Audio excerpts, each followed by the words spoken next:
Hi, magandang araw sa inyo mga kutsikoys at kutsikis kong nasa fire signs. At tingnan naman natin para sa mga Leo signs ang love reading na ito, no? Leo signs na collective people. Again, kung hindi tumutugma sa inyo ang reading, ay iwanan nyo ang video na to. Maghanap din kayo ng affecting zodiac signs sa inyo pong natal or birth chart, no? Kasi affecting po yan yung ating sun, moon, and rising signs na lagi ko pong sinasabi, no? Kahit saan pong reading, no? Na nakakaapekto po talaga ang ating sun, moon, and rising signs sa ating reading, no? Yon. So, again, kung hindi tumutugma, iwanan ng video na to at maghanap ng ibang zodiac signs na maaaring tumugma sa inyo.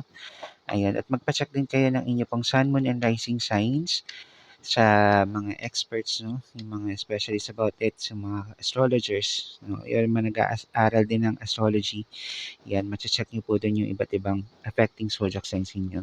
And anumang oras, anumang panahon ninyo na panood ito, mga Leo signs, itong ating pong reading na love reading ay maaring ang mensahe na to ay para po sa inyo, ha? Okay, so sa lahat din po ng nais na magpa-reading ng privately or personal reading, i-message nyo lamang po ako dito sa aking account na ito. And we'll talk about it po, kung ano po yung mga reading packages that we have regarding sa reading. And isa lamang po ang aking account na ito. You can also check the different details, no? Nandiyan lamang po yan sa atin pong uh, section, no, sa baba. Makikita nyo naman po, pag kinilik nyo po yung more, ayan, makikita nyo po doon yung mga details kung saan nyo rin po ako pwedeng makontak, no? For personal or private reading po yan.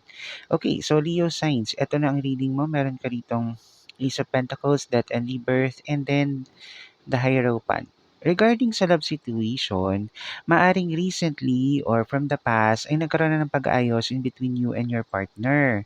Kaya lang in the present times may mga kailangan na namang alisin at dapat baguhin, 'no? Meaning to say, endings and new beginnings.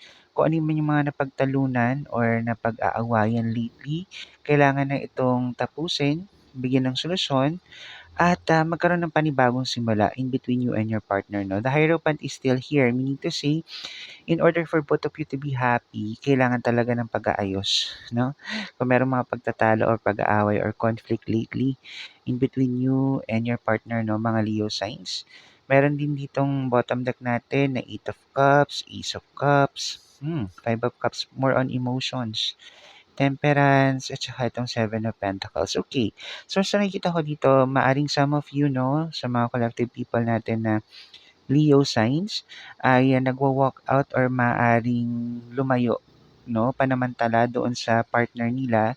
Pero that doesn't mean naman na kayo ay dalawa ay naghiwalay na or break na, no?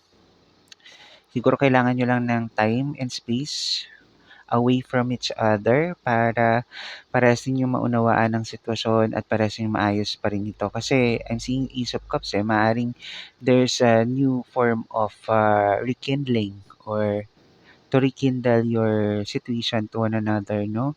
Wag lang basta kayo parehas mag-focus sa mga problema or mga conflict na nangyari from the past.